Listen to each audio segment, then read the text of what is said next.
जो गुनाह मैंने कभी नहीं किया था, उसके लिए 2 साल जेल की सलाखों के पीछे काट दिए। माथे पे कलंक लगा, इज्जत गंवा दी और समाज का तिरस्कार भी कहा। सरकार को मुझे 5 करोड़ रुपए का हर्जाना देना ही चाहिए। उन अफसरों पर भी कड़ी कार्रवाई हो जिनकी वजह से मेरी जिंदगी खराब हुई। कलेजा चीर देने वाले ये शब्द हैं कुरुबारा सुरेश के, जिन्होंने अपनी जिंदा बीवी की हत्या के जुर्म में 1 साल 8 महीने का वक्त जेल की सलाखों के पीछे बिता दिया। सुरेश ने अपने लिए अब इंसाफ मांगा है। पुलिस को अब जब पता चला कि सुरेश की बीवी जिंदा है तो उनके ऊपर से आरोप हटाया गया। ट्रायल कोर्ट ने गृह विभाग को हर्जाने के तौर पर सुरेश को 1 लाख रुपए देने का निर्देश दिया। साथ ही अदालत ने इस मामले की गलत जांच करने वाले अधिकारियों के खिलाफ विभागीय जांच की सिफारिश भी की। सुरेश जेल से आजाद हो गए हैं, लेकिन अब अपनी इस जिंदगी की भरपाई चाहते हैं जो सलाखों के पीछे खराब हुई। आपको ये पूरी कहानी सिलसिलेवार बताते हैं हम। देखिए रिपोर्ट। कुरुबारा सुरेश को अपनी पत्नी की हत्या के आरोप में जेल हुई, जबकि पत्नी जिंदा थी। पुलिस ने कंकाल को उसकी पत्नी का बताकर सुरेश को गिरफ्तार किया। दरअसल पुलिस को जब पता चला कि सुरेश की बीवी जिंदा है तो उनके ऊपर से आरोप हटाए गए। ट्रायल कोर्ट ने गृह विभाग को हर्जाने के तौर पर सुरेश को 1 लाख रुपए देने का निर्देश दिया। साथ ही अदालत ने इस मामले की गलत जांच करने वाले अधिकारियों के खिलाफ विभागीय जांच की सिफारिश की। सुरेश जेल से आजाद हो गए हैं, लेकिन अब अपनी उस जिंदगी की भरपाई चाहते हैं जो सलाखों के पीछे खराब हुई। आइए आपको ये पूरी कहानी सिलसिलेवार तरीके से बताते हैं। कहानी की शुरुआत होती है साल 2020 से, जब कर्नाटक के मैसूर में रहने वाले कुरुबारा सुरेश की बीवी मलिक्के अचानक गायब हो गई। काफी तलाशने के बाद भी जब मलिक्के नहीं मिली तो सुरेश ने पुलिस से मदद मांगी और शिकायत दर्ज कराई।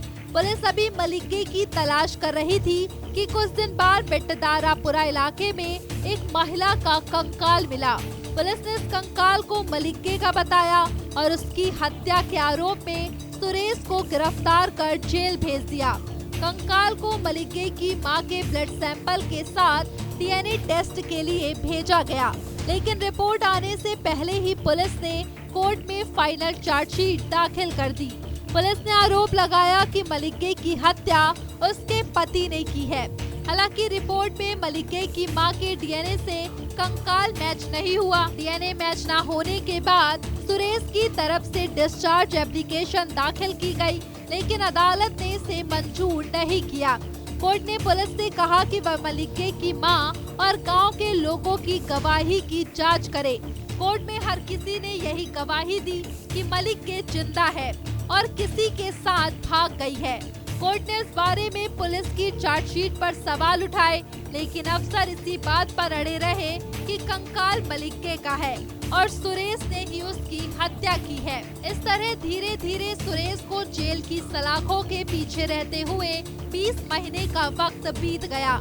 मामले में बड़ा मोड़ उस वक्त आया जब सुरेश की बीवी मलिक्के मडिकेरी इलाके के एक होटल में एक आदमी के साथ खाना खाते हुए दिखी। मलिक्के को सुरेश के एक दोस्त ने देखा और तुरंत पुलिस को खबर दी। मौके पर पुलिस पहुंची और मलिक्के को लेकर थाने आई। इसके बाद कोर्ट में एक एडवांसमेंट एप्लीकेशन दायर की गई। कोर्ट ने मामले को गंभीरता से लेते हुए पुलिस को तुरंत मलिक्के को उनके सामने पेश करने को कहा। उसे कोर्ट लाया गया और जब पूछताछ हुई तो कहानी शीशे की तरह साफ हो गई। मलिक्के ने कोर्ट में घर से भागने और दूसरे आदमी से शादी करने की बात कबूल की। उसने कोर्ट में कहा कि सुरेश के जेल जाने के बारे में उसे कोई जानकारी नहीं थी।